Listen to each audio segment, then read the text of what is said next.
एक मेजर के नेतृत्व में 15 जवानों की एक टुकड़ी हिमालय के अपने रास्ते पर थी। बेहताशा ठंड में मेजर ने सोचा कि अगर उन्हें यहां एक कप चाय मिल जाती तो आगे बढ़ने की ताकत आ जाती। लेकिन रात का समय था, आपस कोई बस्ती भी नहीं थी। लगभग 1 घंटे की चराई के पश्चात उन्हें एक जर्जर चाय की दुकान दिखाई दी। लेकिन अफसोस, उस पर ताला लगा था। भूख और थकान की तीव्रता के चलते जवानों के आग्रह पर मेजर साहब दुकान का ताला तुड़वाने को राजी हो गया। खैर, ताला तोड़ा गया तो अंदर उन्हें चाय बनाने का सभी सामान मिल गया। जवानों ने चाय बनाई, साथ वहां रखे बिस्किट आदि खाकर खुद को राहत दी। थकान से उबरने के पश्चात सभी आगे बढ़ने की तैयारी करने लगे। लेकिन मेजर साहब को यूं चोरों की तरह दुकान का ताला तोड़ने के कारण आत्मग्लानि हो रही थी। उन्होंने अपने पर्स में से 1,000 का नोट निकाला और चीनी के डब्बे के नीचे दबाकर रख दिया तथा दुकान का शटर ठीक से बंद करवाकर आगे बढ़ गए। 3 महीने की समाप्ति पर इस टुकड़ी के सभी 15 जवान सकुशल अपने मेजर के नेतृत्व में उसी रास्ते से वापस आ रहे थे। रास्ते में उसी चाय की दुकान को खुला देखकर वहां विश्राम करने के लिए रुक गए। उस दुकान का मालिक एक बूढ़ा चाय वाला था, जो एक साथ इतने ग्राहक देखकर खुश हो गया और उनके लिए चाय बनाने लगा। चाय की चुस्कियों और बिस्कुटों के बीच वो बूढ़े चाय वाले से उसके जीवन के अनुभव पूछने लगे। खास तौर पर इतने बीहद में दुकान चलाने के बारे में बूढ़ा उन्हें कई कहानियां सुनाता रहा और साथ ही भगवान का शुक्र अदा करता रहा। तभी एक जवान बोला, बाबा, आप भगवान को इतना मानते हो, अगर भगवान सच में होता तो फिर उसने तुम्हें इतने बुरे हाल में क्यों रखा हुआ है?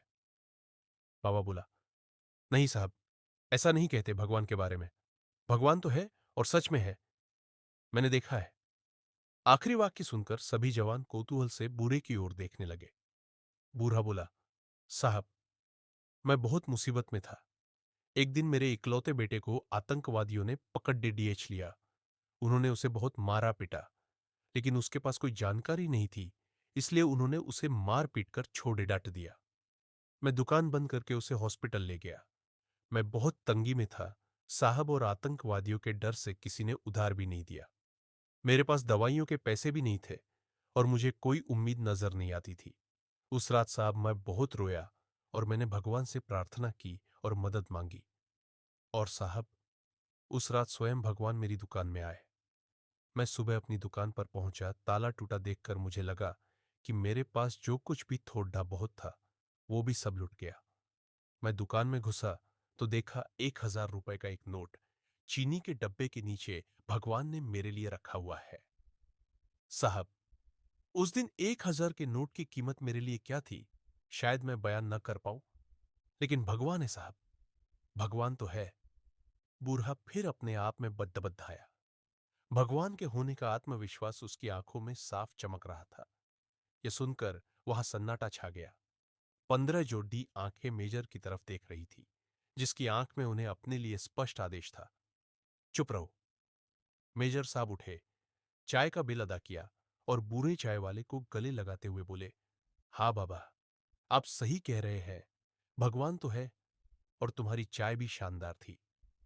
और उस दिन उन 15 जोड़ी आंखों ने पहली बार मेजर की आंखों में चमकते पानी के दुर्लभ दृश्य का साक्ष्य किया। और सच्चाई यही है कि भगवान हमें कब किसी का सहायक बनाकर कहीं भेज दे, ये खुद तुम भी नहीं जानते। इसलिए जीवन में प्रयास करना चाहिए कि हम किसी अच्छे कार्य में किसी की मदद कर सके।